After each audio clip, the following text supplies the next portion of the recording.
Koe polo kalama ai korisi kuisalo te.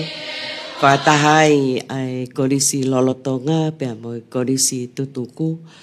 Pea o kuanga maheni aki pea no tuku atu e polo kalama koe ni e ngahi o ngongo keke.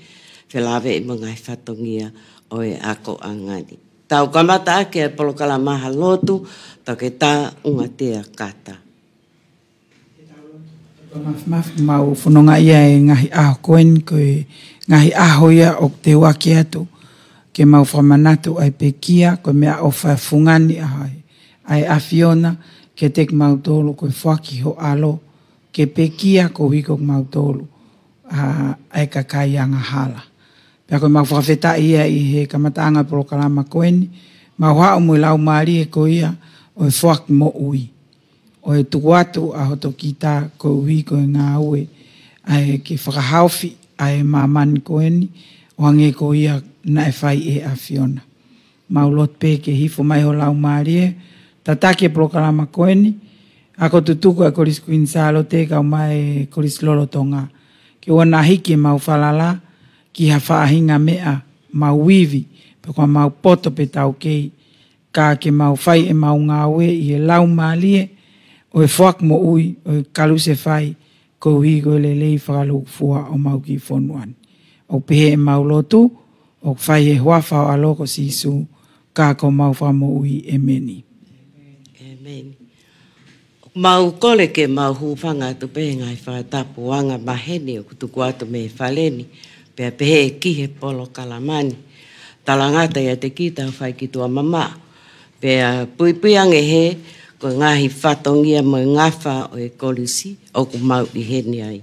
Ku mau kau whataha i he houa koe ni, pea mo e Palestini ako, toke tā unga te akata, whai whikau toke tā unga te akata. Pea pea e whoki ki he sekretari lahi o e kautaha ako tutuku Queen Salo te, wika waka fusmalohi. Mau tautale lei whoki i he polokalama koe ni, ai ongo whewhine ko ngangatu tonga moa whiwhita ko e tokoni Palestini o e kautaha tutuku a New South Wales mo Kenpela. Pea pe whoki ki sekretari o kautaha tutuku koe ni i Australia ko Salome Vea Moi. Mau whiawhia whoki e whatataha mai ko hiko wike ko situ atu pe mo e kina apito i ngahi polokalama spoti a ngahi korisi.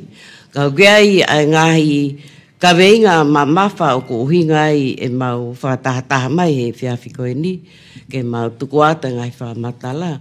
O hange koe a koe ngahi mea o tokanga kia skeitari kai pehe whoki ki he Palestini ako. Kau maa whoki ai ongo whewhine koe ni ko na lava mai me Australia. Na mui whalau mai.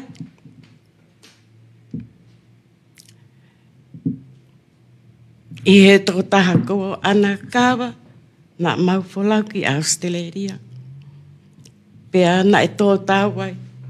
I he konga pea e whatongia ki he whainga koe ni o kwhai. Ma e korisi ako no whama u pea mo ngai whatongia langa ai. Ma mau whawhetai. Ko mau tō mai ki whanuai. Pea koe uhinga ia e mau o mai o ngā whiwhine koe ni koe uhi. Ko lau atonu, na mau o atu, ko nau tolu pe. Whai ho mau tokanga ki nā he taimi ko toa pe. Pau ku iai ai whawhetai mo whamalo. Loto honga ia, i he tu unga ko ia. A te utuku atu pe e unga tea bai pe heke a vika. Ko hae nea ke tau kamata mai ai, malo opito. Malo opito ka ko Luciane ko tui ko programa ko ni whainga maari e pe ai talanoa ki wholau ki Australia pe a ko kuheni whoki ai ongo hanko e lawe Luciane ai Salome ka uma angangatu pe ko tui e toki lawe atu ai ongo whewhine pe ia ke hanga o e nau kātoanga nei whakahao ko ka ko tui ko mautau na mau mui wholau atu i he tahine kuini ke kātoanga ai heng o senturi. E nei whakawhe mai ai ako tutuku o e New South Wales pa mo a Kenpela ke whai ai katoanga henghengo senturi i he aho uataha o maasi. Hiri lewa ia ai aho oe koriskuinsalo te tongani i he aho tahanima. Pea nai whai atu ai wholau me atu tahine kuini. Pea mui atu ai e sekretari Koristutuku mok mautolo. Ai toko honfuru tupsi. Nā mau mui atu me ako tutuku koe ai tonga tapuni. Ke whai ai katoanga mok nautolo. E aho uataha, aho whalaite ia uataha maasi. Aho whawhiawhia, aho whamawhana, pia whonu i e keresi. I he wheohi whiawhia, mo wheiloaki mo ka wako tutuku, pia koe mea whawhiawhia lahi au pito. Koe a kou tui, koe anga ia e mau ongo e mau tōna mau lava atu. O mui whalaitaine koe ni neongo e toki lawe a sekretari ki he se niti na mau. Ka koe lau maari e koe o e whiohi koe ia o kou tuipe le tiluan ka maa vika. Tau tōne lawat mi tonga ni tau whamo oni koe katoanga whamawhana. Whonu he lau maari e o e whiawhia pia moe o e whiawhia moe mawhana. Koe ia kou tui koe angaia o e tau teu atu whoki le tiluani mo ka wako tutuku ki senturi o Koriskuinsalo te. Kou tui koe mea ia mahu inga ke tau teu i ho tau loto. Ke mau mo tau inasi i he lau maari e peheni. Lau maari e o e whiawhia, lau maari e o e mawhana, koe whiofa aki, pea o ku meremoa ngai mea ke heia. I he taim koe whonua tau loto i e whiawhia. Koe ku tui koe kamata atu peia e au a e tā noa, ki he kamata ki he whanonga atu koeni i he ai ako tutuku o mui taine koeni. Koe whakaafe mai pe whokia ai kau ako tutuku koeni a New South Wales pia mo Ken Pela. Pia na e o mai e ki taine koeni, pia na e whai e tānoa ki ai i he ngahi komiti ai ako tutuku i tonga tapuni e poate, pia na e tāri peko e taine koeni, pia whakahoko ki he komiti i Australia o kutari pia nau fotu utu lewa nau tolkia. Ka te ave au en kia vika, ko hike hoko atu me ai pia toki o mai lewa ia ke talatu hanga tonu pe e ongo whewhineni ai me ana nau whakahoko nau toli Australia. Malo whewhikau, ko e toko ni sea whakini o e komiti whenga paanga e Koristutuku, toki tā whewhikau ngatea, pia ko whiawhia lahi tuko whawhetai ki o toa langi i he tau wausia e polokalama koeni, whawhiawhia o tau i heni pia moe ongo whewhine koeni. Na tau toksi tuani mai pe me i Australia, wike ko si, kaki he wikeni o kuna i tongani. Hange ko mea na e mea kale ti luani, ko tahaini ha Koristutuku ha katoanga whawhiawhia mo e whonu keresi ia moni, hange mea ko lau kia o ngatea, pia moe katoanga lahi. Na e iai pe foki pia moe amanaki ki he wholau koe ni e lawai o tata naki ai inasi o e tokotaha Koristutuku kono inasia ke tau katoanga senturi kono wala katoanga ke senturi koe paanga e wafe ni mangeau lau pe e make koe 2500 pia na e tā naki ai Australia pia mau kau whatai e whawhetai, e whupanga na e tānaki mai me Australia, na e he 8 kilo whangeau whanima. Aia na e whaaki ai e he kautaha Koristutuku ani Sauele, pia mo Ken Pela, e paanga e 4 kilo, whataha, walwaltaha. Whawhataha, walwaltaha. Na e whaaki mai whoki e he potoheanga, pia mo i wahe whanua sautata Australia, ai paanga e tolu, noa tolu, nima whawalo. Tolu kilo, nima whawalo. Kaia koe paanga na e omi he kau ako tutuku a Melpoane, koe whanoa, taha, no noa. Whanoa, taha, no noa. Na iai pe mo e paanga na e toe omi he tahine kuini ke whakahupe ki he akaun ko ia ai Koristutuku, koe paanga e tahamano, whaafe, hiwa taha nima. Katoa re vaia ko ulawe ki ai, na katoa e katoanga ko ia Australia. Ko lawe peni ke se niti na omi lolotonga e mau lere atu o muimui e tahine ko ini, e konset ko ini. Na iai pea paanga ki mua na e omi kai ke lawe ke ai. Ko foi konset pe ko ini, na mau iai mo tahine ko ini. Na lawa o tāna ki ai ai walu kilu. Walu no noa fafa nima. Ko me e ko fie o atu i he hoani i he se niti ko mau he ofisi whikau aku pia mo e tānak paanga ko ini i he kātonga lahi whawhitai ke ongu whiwhine ko ina na tāi mua pia whataha ia pia mo e potoheanga pia mo e potngawe ko ia ai me sautata me Australia na tānak ia paanga ko ini ai ko ongu whaianga konseti ai ua na whakahoko lo tonga mau Australia o mau ai se niti ko ini mahalo te ngata he kulawe ke paanga Usiane kai toki hoko atu. Mahalo. Mahalo apito e wika pepeka unga tea.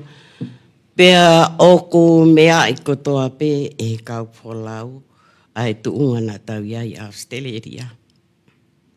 Katoanga piefia, katoanga mau, katoanga whaka ofa ofa.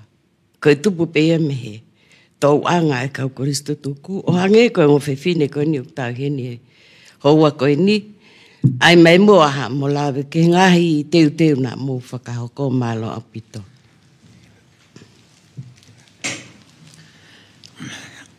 Tau whawhitai ko toa pe ki he o toa mawhi. E ne kau mai he tau mea ko toa pe. Pea lawa ke tau to e whiha aki ai i e whiaf koe ni. Ko whamalo atu e le tiluani pape he ki he Palestine ako pa mo sekretari e koistutuku. I he mau whainga maarie kia te au pape he ki he tohon Palestine ai kawako tutuku me New South Wales pa mo ACT. Pea koutui ko enu po osi me at pe kia lo siane ai huinga o e ma i he whanuani. Ko hipe ko mui wholau mai. I he toko ua ka koe whae koe kui anakawa. Ange koe lau na e mui whakau e mui wholau ange ki he katoanga masiwa. O mau whanua pea tō tau ai e tō taha koe te ka koe whaka osi e ne mo ui ko mau tōru eni na mau whiohi. Pea tūnga ai whaifatongia o e marere mai koe ni, koe ofaia pia me he koristutuku e Palestini, pia whaifekau walamot palu pa pe he ki he komiti pia mo e koristutuku o toa pe ai New South Wales pa mo ACT, ke marere mai o whakahoko mai ki he koristutuku i tongani pa pe he ke family ai ofa o nau whai mai ko hui ko e tau togoa koristutuku ko eni, ko anakawa. Ako kau whakataha i he mawhana pa mo e whiawhia, ke whakahauka tu pe ai kamataanga o e whao e mauki i kātoanga ko eni na e toki osi. Ange ko rau ko e whakakaukau ke whai ai kātoangani ko e hui ko e tokorahi, i he tokorahi au pito e maukau taurekereka pe koe kau korismua i o mau whanua ka koe mau lawe i ki ai he kai te nau lawa ki nau tau ke wholau mai i he wakapuna i he teo e senturi o e tau te au i he tau who'o. Pea tūngai, maka tūngai e whakaukau ke mau hanga o whakawhea e tau Palestine lahi a e tahine kuini kai whawhetai na e mō koi ke talia ai whakawhe na e whai, pea kamata me iai ai taratala noa, pea mohono whakakaukaua o e katoanga koe ni, pea koutui na e kai a mautolu ke whakakakato, he kai koha katoanga koha mea sisi, ko pau ke iai hono se niti ke whai ake katoanga. Ka koutui na e whai e katoanga ni mau os mau pe whakase niti ki ai. Pau tūnga e mau rotolahi ke whakahoko ai katoanga. Pea kai ngata ai ka na e whai rewa ngā ue ki ai. Ka koe mea pena iuki aki ki mautolu, mo lo tua mai e tau katoanga. Pea talu pe ka mata ai whau e talanoa i o katoanga koe ni, pea koe mea mau inga ia na mau whalala ki he ki, o ave mau mea ko toa peki ai. Ko i o kai keha mau poto, kai keha mau iwi, ke whakakakato aki ai katoanga. Ka na e kawa e ki i he mea ko toa pe. Pea na e uki rewa ki koe korisutuku koe o mau kau ki ai, o mau vai whakakurupu o ui koe sone.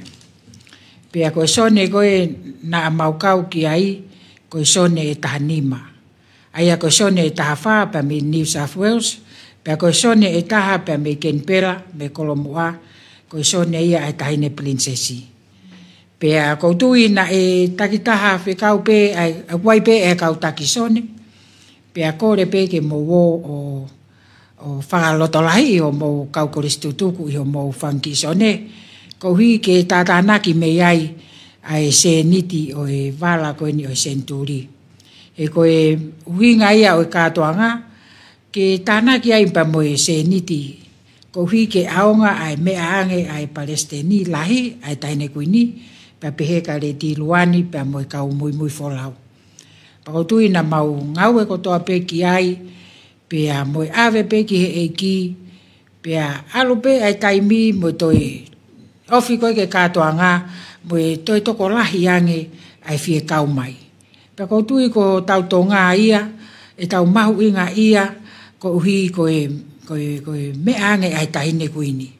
E koutui ka pauna i kai mea ange tahine kuini, he kai au ai katoanga ia ki he tuunga koe, nai iai.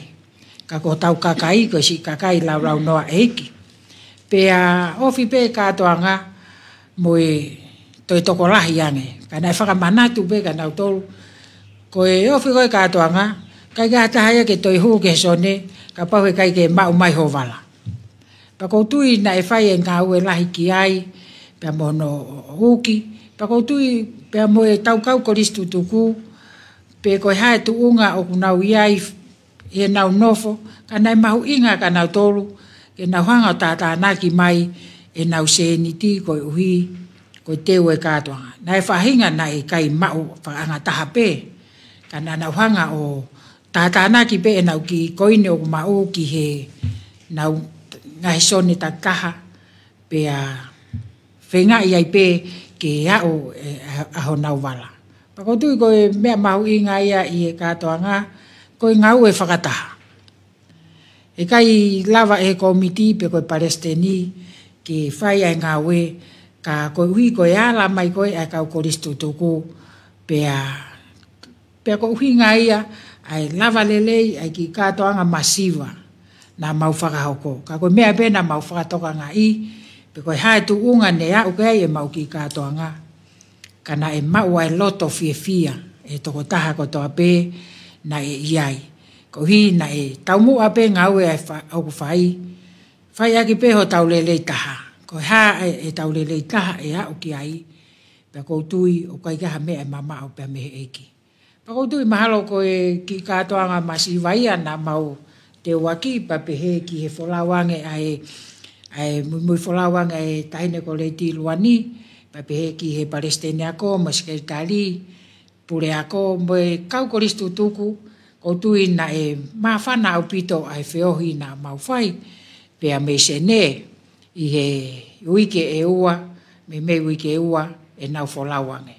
Pa koutui pe na e kau pea e ki i a te nautolu, o whakahauwhi ki nautolu, e kau ilo ku lahi e ngahi a wholau, ku hoko e ngahi whakatamaki. Pea neongo ko tō tau ai toko ua koen ko anakawa, kau ilo ko toa pe koe pūre ia ai otua. Kai whawhetai pe i he whewhanonga aki na e whai he hoe ki pa pehe ki he kau wholau, na nau malu pe pea hao. Pea koutui koe mea lahi ana mau fia ai, mahino ko nau hao, lelei mai ki he whonoani ki ho nau whonoa. Pa wai ofalahi atu ki he taha koristu tuku ko toa pe, ko hi ko e tau ngā we, he kai ke tau lava o tukuange, e tau kau whewhine ko taki e ni tau ngā we. Le tirua ni pakue ai sone, nei toi kore mai pe ia ke toi whakotu unau tauri ai ose kātoanga. Pe aku tari lelei pe ke nau hu mai mo e nau sone, ai nau tara mai nau tau ko ua futupu. Pe iai pe pe mo e sone na nau kore mai pe, e kai ke nau mao nau wala e kātoanga, ka te nau whinga ko toa pe ki September. Pe aku kei whai pe ho no uki ki nau tolu, he te kai ke ose ngā wea. Ka mao rewa ho nau wala, ka taki o whakafolau mai September pe ko o katopa, ki he teo e konseti. Ka ko ia pe ai mau fuloloa, ai ko whakamatala, ka ko o whalai atu, pa ko kia te mau tolu hono ko toa pe, malo au pito. Ngā ngātu pe ke whie tānaki mai pe, i he tawhaki koe ni ko lawe ki au Salome. Malo? Ka whata pe pa moe. Sekretari he whakamalo, he whainga maari e, o hoa ko eni.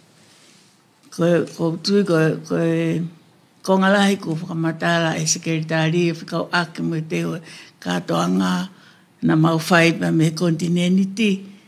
Ka ko whakampe ke ulawe si pe, ke mea ko eni, ke whakaloto lahi pe ke kau kolistu tuku. I tongani. Aku tu kai kame fo owe ka ko lo tu pe ke kau pe whakamanatu. Kono mo oni hange ko mo ni ko kātoanga fia pa ke taulak me toko tāko tō pepa nau whakamalo toko tāpe, nau whakamalo mai he kātoanga whakaofa mo mau mo hafua mo hafua. Ko kampe ke uhanga whakamanatu atu kau kolistu tuku tonga ai uhinga o e mau pe mo whakaofa e kātoanga. Kona uhinga ne tahape. Na tari tamasiko si su e whakawhe. Pena mau whakapapau. Kai aha mau tono no. Whakato e ia koe uni whai whakakato. Anga ko mene lawe kai a sekretari na uki. Ai lotu. Pena mau whenga te ngai kulupu lotu ke nau lotu mai. Pena mau taktaha no pe mo ne ki lotu. Ka kia te au. Whakawhetai, na e tari he tamasiko si su, ai mau kore, mo mau whakawhe, ke kau whakatapa mo e. Hange pe koe a koe, ne son mai no e toi tapu, i he ki mari koe ana ike na kāreri, no e waine, pēha whakakato e sisu. Ai koe ka venga lahi e ngai lotu na mau whai, mau mahino le leipe. Kai aha mau tono, no ko tangatai ko tono no. Ka whawhetai, wae ka whakakato anga i mea ko tope, ko tau ekhu i ko sisu kalai. Ko ki mea pēa ko whelawe ati kai mo whakaloto lahi ki ngahi kulup koe ni unau kei whenga ki anau ngahi wara ko hi ko senturi. O whaatu, malo. Atu au pito ngangatu i he poupou whalau maari e ko ke whai. Mahino pe foki ki a te ki mautolu koe mau whewhanonga aki koe a Australia. Koe ki i whakauri ko wiketi vea moi koe hoa i au Salome.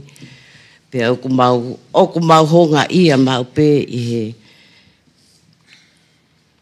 mahino oku tuku hono taimi kai awe holo ki mautolu i ngai polokalama ne mau kau ki ai. Pea kai hounga ia i ta whakoe ni. Pea kai koe ia pē ka koe o whake kātoanga pē ni ka paulewa o ku ke whakaholo. Pea ke no whakoi ia o te ke alo. Koe uhi koe ngai sone a Australia o nau whai ho mau tauhi. O ku te alu au hai pē kita pea ngalo pea mahatue u whakamalo sino ia ke whai. Koe uhi o ku whawha ofa mau pē ai te uhe taim kotoa. E taimi tatau pe, mahino mai pe ia i he lau maari e kātoanga, o ku tau fia he aho niko ane awhi. Koe uhi ngā ia. Pea ku kei tūloa pe, ai, tāmako sisu, i he ngai polokalama kotoa, ku tau kau ki ai. Ka te tau wakai pe mua heni ke tu unga I tau ngā we wika koe ngai mea fo au ko ase mai I he ako no fo mau. Malo te ki lawe wawe pe ke tu unga tau ngā we. Ange koe ko mo mea I koe tau ngā we ko osi kamata pe me he tau ko osi. Aia ko lava e whare uloa ki koe holo whatahanga. Pea koe hoko ate ngā we ke whare mohe. Pea I he wike pe ko osi na e toi whiri ai kau taha fo ou ke nau lere wha taha kotoa pe ngā we. Ai koe ngā we koe ni o ku wha face. Ai aku face 1 e holo me whare mohe. Face 2 e whare kai pea mo I peito mo I api ko petani. Pea face 3 lurewa ai api whakakatoa no a I mono. Tanu mo warita ngahi hala. Ai koe ngahi tukunga I aku iai. Pea ku whai pe whaamu, koe whaamu ke au ki a kosi ko osia e whare mohe. Pea lere rewa ngahi toenga koe ke kakato I ti sema. Kai whai e pure a ko me whanau no whakamaa mo teu e api ka uhi a koe teu e tau katoa ngā. Koe katoa fo katoa e project koe ni na I he 5 miliona. Pea ku whai pe ai tātā ngā wea koe ni I he ngahi whenga paanga pe koe na tau tolu o ku whakahoko. Wa malo ke Australia fu se ni ko ri mai kiloto o le ai pe tau ngā we ngai tata naki pa anga ko ni pa ko tui o ku yai pe ai ko baba u foki e le ti luani ai ko e foki o ku se ai he komiti fenga pa anga pe to ko ni fai fe kau a to ke ta ngatea ke fenga pa anga pa wai pe na palani ko ngā we ko ni o fate fito I he komit mau inga ko ni no faka kaua ai tāna ki mai ngahi wala o e katoa ngai senturi hange koe ko talaki ko mo whanongo peki ai e whakaamu. Tō tāko listutuk ko tō peke ne tāmana ki mai tau wāwhini mangiau kai lere tau ngā ue. Pakuai pē tau amanak lere hange koe lotu ko ia ku whai Australia tau mui ki ai. Ai mahu inga e whalala ki hei ki ko ia peo tau tokoni ofi ki ni whakaau ai ngai amanak e tau whai. Mahalo koe tukunga pē ngā ue. Malo apito vika ka te tukange kia ungatea o ki I tātā pe mo ki uki a wawau he taimini. Ko ia siane ko e mahino ke whine motuani e whetu taki me e kaunanga ku sekeritari I he ako tutuku ko a wawau he nau kamata pe nau whai nau whakataha whai nau whirilakanga pe a te ulau atu peka e kau maulakanga. Eko tui e leleke o sen palau e Salome nau kau maulakanga ko hike ke mea I he kau akatutuku nau tō nau si fua ko e ngahi ko ngā lahi o whakotutu o e ngahi whatongia. Aia ko wawau o sea aia ana sein senf. Pea tokoni sea sios parewhau ko e hoa ia o e whewhekau sea wawau. Sekeritai rewa te polarolohea ko e tō tāna kapteni I he mau tō wako a fotu on tolu. Pea tokon ke a te Riana Shamkol, tauhi paanga a Pauline Riu Siare, pea tokon tauhi paanga Minoneti Havea, pea angi a Suria, mana ingalo e te pola ke neo mai whai ko Suria. Pea o ke ai pea mo e he komiti ko e aknau tolu e tō tāwhai whekau ko mere tui pulotu. Aia koe komiti ia o nau o sfotu e nau komiti I wawau pea ko kamata e nau ngai konseti holo I wawau e le tiluan mahino peke whine motuani hanga te au ko slava wahe a le matua pea molongo mapu o koe ki koe anga penia e ku wakai ki he media sosiare ka kou tui koe ngahi a report whaka ofisiare e toko o mai ki ofisi. Mako me tape te utana ki atu le tiluani. Koe ngahi, koe tau whaka amu whoki ange pe koe ia koe tau koe lawe e sekretari e ka wako tutuku. Mea mahu inga ke li e tau ngahi seniti e ta uni. Koe tau mu aia. Aia koe hange koe seniti ko mau mai me Australia. Ko ngā lahi ia ko mau mai honau wala katoanga. Aia ka koe hango lawe koe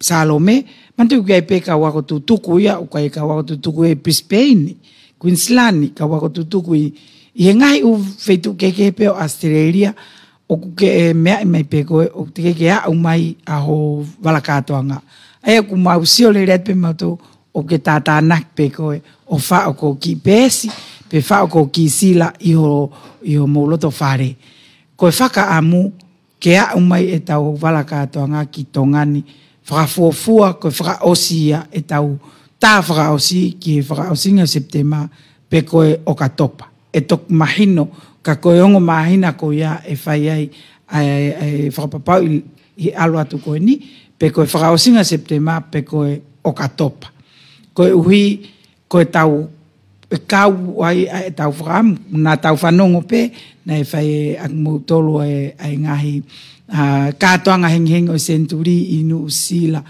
i Amerika kamakamata to Amerika ko tau ko tui le tiluan tau whakawhetai ko ui ko ngai katoanga heng o centuri pe tau whakaampe mo kore at kak mo tolu ka wako tutuku mo wanga lelei mua ke o mai ho mo ki seniti ki tonga tapuni ko uhi he ku lere fok e tau ngā ue pe tau whakaamu oa te tau toe no pe te tau toe whai kai ma o mai peho mo ki seniti ko na Australia hange ko ia ta whatata kiai ko ne totongi atu e ia ai konga o ngā ue ai o tu nuku mai ke hoko atu. Ko ia ko tau whakaamu foki hange ko nku si wawa uen ko nau langa mai nau to pa mantu fuka wawa o tai ne le tiluan o lahi e mea ko toa. O kai ke nau ai nau to ki konseti ko ai whakaai. I kai ko tā pe ia ke lahi. Pe ak tau whakaamu ko e mo whakamalo atu ke te mautolo komiti ako tutuko ko ia wala motu tau fa mo tolo ka fe fine mo muy holo e kamakamata to e konseti vai fono va u ke fa malo at mo ui matang pe ka mo tolo ak mo me mai me ngai fe tu ke mai no ke fine mo tuan o ke ka u te mai mo ngai folau ai ko fa amu ka ke ha mo ngai vala pe o mai pe ia e ta uni ko wi ke tokoni ki he taunga pe e ui te lau atu ia i he tauni. Mantu ko tau alpe ke katoanga e kulia ni ihi tau eke mai rei tiluan. Ko aho tahaua ke aho tahanima o maa asi. Ko ngai fui aho e pa e kore pe ki he Facebook ai ako tutukumu e ako lotonga ke pine ia toai e fui aho ko ia. Aho ko ia mo tolko mo umea. Os ai pe orivia ko e taimini. Ko hui ke teu atu ke hau pe ako tuko ngai proklama mui te mautano te ke ngai proklama ka ko me alahi e tau ui ke ko tau vala katoanga ke fo to lahi ana os li mai e tau ngai konseti ko i tonga tapuni pe tau faka malo atu e ko wi lava e ko ngai ka ko mo tol ko o te ke ri mai muri mo tonga tapu mantu tau ngawe tau oslape tau tore o ke fe mai ke mau to la watu ko koi pe ke ilo na ke osli mai pe ki fiha kaktoe ke whakakakato. Ko ia ko tau whakakato mai. Ko wi ko angi ko lau ko Australia. Ko lotu ko whakakato angai ho tau vai. Ka pau pe ke tau laki ala ki tau tolu o whai haki ngā ue. Ko me ai ako mako ai pe tau tolu. Pa ko e tau tolu ia ka wako tutuk mantui. Ko e nima ko e. Ko nima whakamaam ai ake nofo ke maa i kai ko ni mai ia o kia pera pa ko pau pe ke tau alta to ki ai ko i ke oa na si fua e to o ha o tau tua ke to ai no i kai ko tau to luia ko e ta i pe ke osi pe ko ka to nga fononga ya ko ia mo tau ataina ka kato ko e tanaki atu pe taine le tiluan ko hi ke whaka mama whana pe e tau teu o e centuri o e korisi. Pe ange whakalau ai ngahi uki ka a wawa u o ku tapu la ia ke toe lolo. Pe koe mea ia e hoko te nau. Hoko atu. Ka te tau toi ki i wakai pe ko ia. Koe ni pe mo whanonga mai pe ke kau Australia o ku nau. Pou at ke ti moto. Wawa na toe lolo. ka koi ai ok atu pe taimini na ngahi polokalama pa tau fa malo wa ka fe fini loto mafana la tu mai ki fa tau ngawi hangi pe ko ni salombe ke fielave ki ani I o mo kau memi pa kau maulaka nga Io malo Luciane ke u whakahoka tupe e mau komiti ai ko mau palestini ko faifekau wala motu palu pe atokoni ki ai ki fine eki ko ni ko ngangatu tonga moa fifita ko e sisi ni ia teke mapa mo tol ko na tau be ia tau walungo futupu mo lave ko tape ai faiako ko teke mapa ko no te hinai pe ko tau paanga ko tuna ula fifita langi pe atokoni a siulolo liku koula pe sekretari le va fine motuani pe atokoni ki ai siosi a tupo kalauta pe ko tui o kuiai pe pa boe tokolai e mau ngai sone ko kautaki ki nau tolu e mau ngai sone pe ko tui e kai ke hanga o kai ke hene ai pepa ko ia ke hanga fa matalat na to ata ka kuiai e kakai ai ko nau tolu ia o nau tu waha pe mo e kakai ko I sone ke nau hanga fa ma fa nai ki nau tolu pe nai ta me na mau hanga uki aki ki nau tolu ko tau osilo ko tape ko tau tolo ko ga tau ko ge tau tu mari ka ko hui ko loto ko o tau tolo ko mo unga ke loto os tu mari pe a leo ngo te tau ma o miliona ka ku kai ke tau loto ki ai kai ke ma o ya pa ka pau o ku kai ke ha tau silini ka tau loto ki ai pa ko tu e lava le pe o tau ngai bala pe a ange ko me na mau na e fa toko nda ke taha pe kau ko dismoa e valoa ko e ngau e ko tau fai ko hi ko taha ko tope na tau wako e ko disiku os mau e ngai lokiako ngai fare mo lokiako ange ko tau to na ia ko no mau e me akatoa ko ngau e ia ai kau ko dismoa ko e na ngau e mai e tau ko disi ko pa tau no whakakau at pendai mau fefe e nau se niti ke whakahoko aka ngai ngau e goia ka ko ki tau tau no tau ngau e ai lolotonga pe mo e kahau pa pehe ai whakaloto lahi atu e kau koristutuku ko hui pa ki taha ia ke toi hao fua e tau kawenga ko ki tau tau pe kau koristutuku pe a ke na tu ia kai pe halo ne mea i pe le ti luani ai whakotu fo o ko ne sone ko kamar ko faifekau ko kamaloni tuiono ko osi whakahoko ia he sone pa ko osi tohia e au o kau he sone pe aku kau kai pa mo whakauri pasi ko ene o kuhinga ke ai a reiti luani pa ku kau ke ai pa mo tafolo pe mo toko taha ko fono tui pa ko tui ko kamata ia ko e nau sone pe ko nau sone te fuki tana ki ma nau wala ia nau tolu e palestiniako ko tu iau ko ya ko ni ki septemba ko ne foki ata vigeti ko ni ko fenga e nau sone ke tana ki mai ho nau bala pa ko sio ko me fo wi ko ase me tek mau tolu ai ma fana ko I ka toanga ko nai fakao kai ngata pe ka ko ristutu ko no nau toki ha we tu aka toanga pe he to pe mo ka tangata ko ni pa ko tu e to ko rai ka tangata ai fakahu mai ki nau tolu e ngai ho ape ko ne ka ko ristutu ke ai o nau bala ko tu ibe ma fa no mai kai fa uri pasi ko na le ti luani ko e foki ka ia e vala ki septemba ko ia pa wai o fala hiatu malo hino peka te au ki ova e tau taimi ka tau ki lele ia toide va e tau fanki mena e hala e wiki ko osi pa ko ia e te tuku atu pe ngatea pe ka vika ke fai maha whakakato tau ko malo abito le tiruani na ia pe foke kulupu a Olivia Fratulolo ai na tau ia foke wiki ua pena e whakalele ai aho ko hingingo senturi ko tutuku a New South Wales mo ACT aho whalaite mo toko naki na whahoko ai ko aho taha ua taha mo ua ka koe aho ua wha mo ua ni mana whai ai katoanga hingingo senturi he kulupu koen potoheanga ko Olivia Fratulolo ia pena e tokoni lahi ki ai mo wahe whonua o se spesialiana tawataina o tonga ai ako e whaiwhekau koro ti mau pia moe moknau tolu me vai whonua.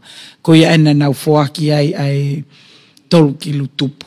Ai ako e ko Australia, ai ana e whai e ongo foi katoanga henghingi o senturi lalahi e ua.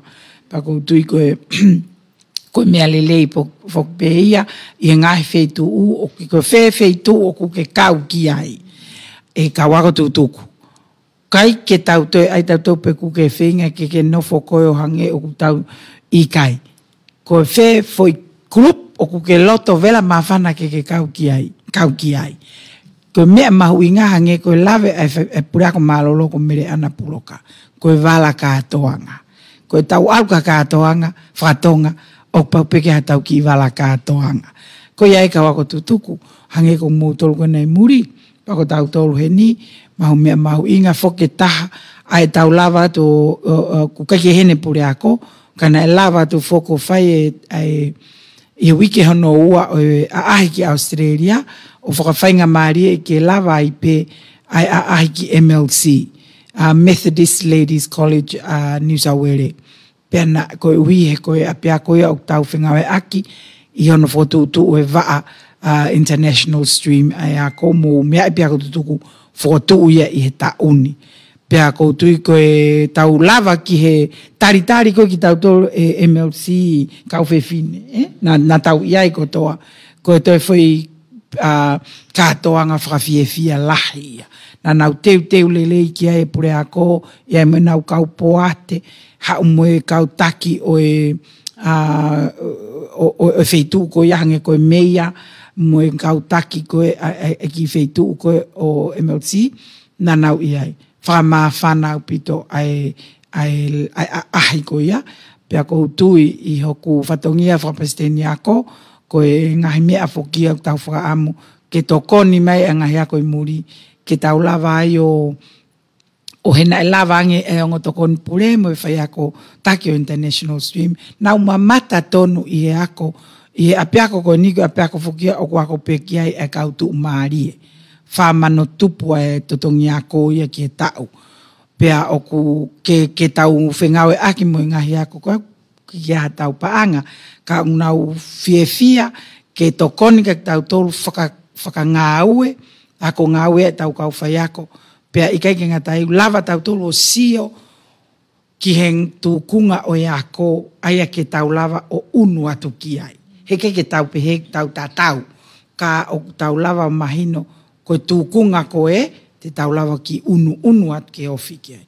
Koe koutu au koe tān, koe konga mahu inga mo ia taha o e tau aahi koe ni e Lady Luani, pa koutu ina tau kau ki ai pat nai whawhiewhia e tau aahi ki MLC, koe whakakoloa mo ia ki he whakakakaka hake o e ako, i e anga o ako e Wesiriana. Malo. Pika? Malo, Lady Luani ko o si whakakakato atu pe, ko e mea pegu. Mau inga ia e whinimotoani ia, ko tau warakatoanga. Ko whakaamu ia ke whakamore ho e Kristu tuku. Tuku mai ho warakatoanga i e tauni, ke whakakakato e tau ngāwe. Ko tau ngāwe fo ko tau whakaamu ia, ke o te tau to e hoha aholo e tau kahau. Tau kahau ko e tau teu peo tau ngahi teu ke Century, ko o si lava tau project ia tau to. Ko tau project i fo ko e whakarerei, e apiako no whamau. Pa ko amanaki ia ke tau kakato i e tauni pe. Whanongo pe ngahi vai whanua, na e whai nau ngahi whenga paanga. Ka koe whakaamu ia, ke whakamore ho e Kristu tuku. Tuku mai e tau seniti ke tau ofisi pe, ka e whakahoko ai e tau. Ke hoko ata ke tau ngāwe. Koe ni ko me kakato e tau ngāwe, pe a kuia ia e whalala o tuku at peka te motol, pe a moe komiti koe ni e whenga paanga, ksea ia Lady Luani, kai tokoni kia e whaiwhakau toke tā ngatea, i uki o tau warakatoanga ke Century, pa mo tala monu atu ke ngai whenga, ko toa pe ke mau mai o mo ngai wala i e tauni, ko ofalahi at ka te motol, malo. Jaha mea ko motokanga ki ai ngangatu pea mo Salome. Ia, koe pe ki mea ke whakakau atu pe. Ko ngā koe mau koristutuku i sene. O ku iai ai kau koristutuku kehe ia. O ku nau kau mai. Pea koe kau koristutuku koe ni nei ai ho nau wala o nau tolu. Ai ku mau whengau e akilelei au pito. Pa koe ngahi kau ngā mea pe ia. Pa ku nau fie he si o mai ke hanga e whiohi o ku mau whai. Pa nau fie kau. Pa koe teo koe ne kātoanga. O ku nau wala mai. O ai ho nau wala. Kakato nau wala. Aku wai fa malo atu ka tek nau tol ko to pe o nau kau mai ki he tafaaki ko ia he ngai sone pe aku ka ya hale a fe unga ke fa atu ai fa malo atu ai pe ki he Palestine pa mo ko istuto ko Australia malo italiani ko tau lava e ka to nga to afatu e ngatea le diluan ke utana ke tu pe ko hiko lave ko aluseane a Salome ki he a kau mai ani i ke ko tu le diluan ko ka tonga ko senturi ai ko iskun salote ko ka tonga pe ia ai ko tutuku ko ka tonga fo ke ni asi ko ka tonga ni ai fonua e ko to ko ta wene te au ai fe fine ko iskun salote i ngahi fam loto fare o ngahi family pa ko ke pe ia whakangata ngai loto whare ko ia ki he siasu e siri anape ikai ange pe ko lave a Salome o ku kau atu ia ai ako tutuku ia ko riswin salote ki he ngahi loto whare ke pe ako tui ko me ai ako o whaka fe imu whaka manato tu pe ka tau tolu kau ako tutuku mok mo tolu o ka ki ako tutuku e he taimini kana e ako tutuku ho mo fa mo kui ho mo mektanga katoa ki tau tolu o ku lawia e mau tolu o ku ko e tau kau ako tutuku ki mo tolu pe tau kau ko toa tau tolu ia i he teu ko e ke o mai ho mo wala katoanga ai o ngahi fa ia o e ngahi family ruseane ko tui e ia e nau loto ke nau whamanatu ai fa ko ia pe ko e kui ko ia ai ako tau whakaamfo ki September o whai ai ngai whakamanatu ia ko ia ko mahina ia o tau tolu kakai whewhine whamanatu ko ia ko kei maasi eni alo atu enu e pereri eni kei taimlerei ki o teu ki he wala kātoanga o e ngai whewhine ko kakai ia na e whai ki ai whalala pia mo e tataki o ngahi family toko lahi. Ko ia ko e whamanata tupe le ti luani e proklaman ke tau tolu kotoa pe nai ai a e tau ngahi kui ma tau ngahi whae i e korisko kunzalo te September wani ma whamanatu ai wala katoa ngā 2500 malo Luciani. Whamalo atu au pito kau whiwhine ko tui ko taimi ke tau ngalu tuku he, ka tau to hoko atu i he polkalama hoko mai. Kui ai whamalo lahi au pito. Pau mahino au pito pe ia i he tau tuku ko i tonga ni. Ko iwi lahi au pito o ko fuasia e kau koristu tuku mei muri. Ta tau pe hangahi api ako pe pau asi pe ia i he teu e ngahi mea koe ni. Tau whamalo ki he ngahi kau whewhine ko toa pe mo e kau tangata ku nau kau mai he pou ke tau ngahi ngawe. Pea ikai ko ia peu kia tala monu tai mi te mofoke atoa ki Australia mau ofalahi atoa pito kia tiki mo tolu i he whanua. Pea ko e whakaamu pe ia ki tau whelonga kwhiawhia i he taimi o i katoa ngā. Mau ofa atu au pito ke atu ki mautolu i tongani mo muri na foki. Pei kai ko ia pe he kai tuku e tau whetu taki mo e tau whelongo aki. Pei kai ko ia pe kai pe ki a teki nau tolu o kunau i he whatongia tonu o ngahi yako anga i tongani ai siasi. Malo apito mo mea mai ka mo mea.